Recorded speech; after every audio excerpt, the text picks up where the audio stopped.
জেলে এসে ওই মাছটাকে মেরে নিয়ে গেল। নিয়ে যাওয়ার পর বাজারে নিল, বাজারে নেওয়ার পরে বিক্রি করে।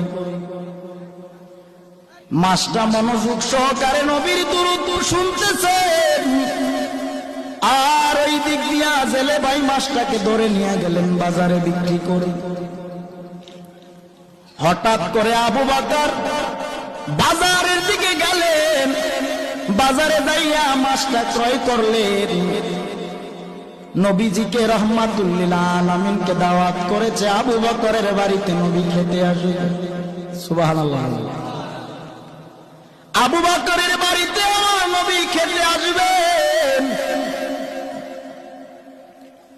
মাছটা কিনে বাড়ি নিয়ে বিবির কাছে বললেন, বিবি তুমি মাছটা সুন্দর করে রান্না করে তৈরি করে নাও, রাহমাতুল লিল আলামিন আজকে আমার বাড়িতে